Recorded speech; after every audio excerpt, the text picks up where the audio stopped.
Good afternoon, good afternoon, good afternoon again, folks. Welcome to another episode of Spilling Tea. I'm your host, Tiffany Daniels. We are going back to that horrible world known as the JRC, but before we do, the usual disclaimers. If you are unfamiliar with the Stop the Shocks campaign or the campaign against the troubled teen industry, you're going to find the pertinent links right there in the description box. Please, in particular, take note of the article written by NeuroClastic, a small non for profit started by autistics for autistics, where they interviewed over 900 ABA professionals in regards to Judge Rotenberg Educational Center's so called behavior modification program. The JRC doesn't want you to read that article so much, they have threatened NeuroClastic with a defamation lawsuit if they did not remove it from the website. NeuroClastic has refused, so you know the drill. Please read that article, share it on all your social media. We also included in their NeuroClastic's public statement regards to the defamation lawsuit threat, as well as a link to their GoFundMe. We are crowdfunding in case the Judge Rotenberg Educational Center ever actually does see through with their threat. Trigger warning 1 will be discussed places like the Judge Rotenberg Educational Center or Agape Boarding School for Boys. You're going to hear vivid descriptions of and catch clips of surveillance footage of people with mental health issues and disabled people being tortured and abused. If you got young children present, please go ahead and utilize those headphones. Number 2, this channel is marked not for kids for a reason. We use profanity on occasion and speak on dark subjects. If your child is 16 and younger and they're watching this, very obviously parental supervision is advised, all right? Excuse me. So, where we left off. Compared to the proposed rule, we have made minor changes to the codified text of the classification regulation to make clear that only ESDs, not other adversive devices for SIB or AB, are banned. See, this is where you shot yourselves in the foot. Okay? This is why they keep using tailoring. All right? You are doing two things here. Let's start with only ESDs. Okay, which ESDs are we talking about? Because remember, if we're talking about the SIBIS machine, that is being used, God knows why, by people trying to quit smoking. The main difference being that those individuals who utilize those devices are in full control of those devices and carry their own remote controls, whereas with the GED, that is not the case. So, by you specifically not naming which ESD that you're talking about is why we are still, all this time later, still having this conversation. Also, say not other adversive devices for SIB or AB are banned. So here's the thing, my thought, radical, I know. All adversive therapy is bad. It is based off of a punishment model that has gone the way of the dodo for every single other state but Massachusetts.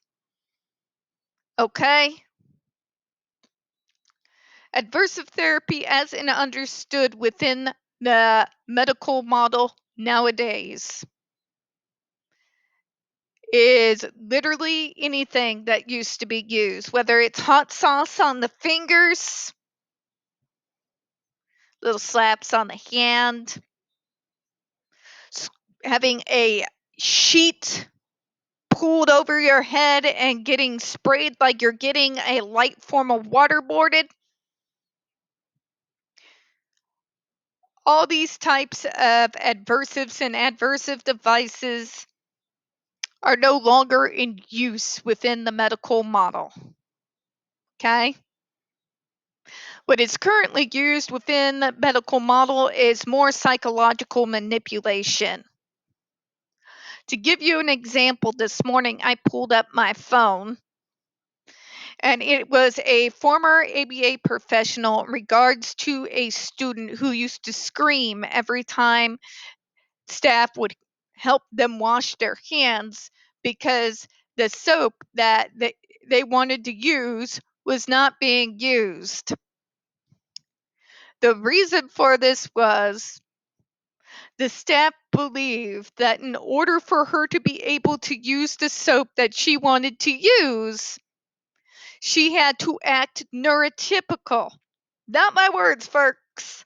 Neurotypical for a certain period of time to earn back a soap that she already owned and had been given to her. Okay? All adversives are bad. We're human beings, not performing seals. This is when I get into the conversation, this idea of conditioning, rewarding good behavior. What they mean by good behavior means neurotypical behavior. Okay? That's where all this runs back to. But that kind of runs away from my original point. The original point being, they're shooting themselves in the foot here by not naming the device. They are also trying to, probably for legal reasons, position themselves in a way that they can't be attacked by individuals who use other forms of aversive therapy. Who's surprised? It's all about money and litigation, isn't it?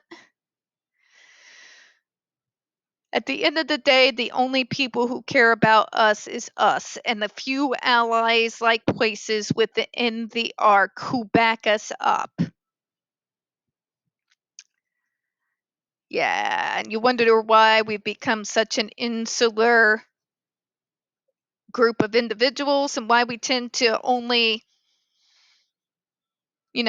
interact with our own. Yeah, about that, right? We have also added text to the device type classification to make clear that this ban is not a special control. We reconsidered a few of the representations and attributions of data and information made in the proposed rule. I'm wondering if a part of that reconsideration was where you lost your balls. I'm wondering if that reconsideration is why, even though in the proposed ban you named the GED device outright, when you did the final rule, there is no mention of the GED at all. And vague determinations have replaced those more explicit ones. Makes you think. What were you threatened with and by whom? That's my question.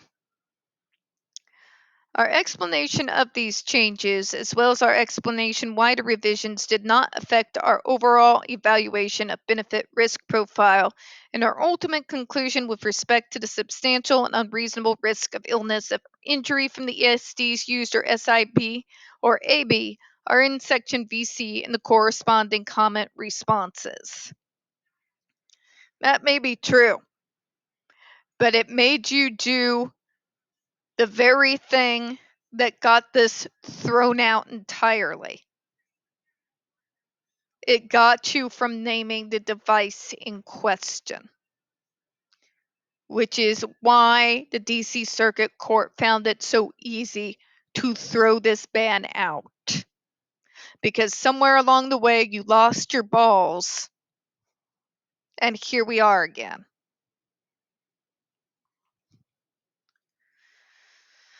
And we're going to go ahead and close out on that, folks. I'm going to get a drink of water. We don't get very many views on this channel. The few that we do get do tend to get removed from time to time. So, folks, please don't forget to hit the like button, hit subscribe. Don't forget to hit those comments. I do appreciate your time. And as always, folks, we here at Spilling Tea hope you have a good one. I'll see you in a few minutes.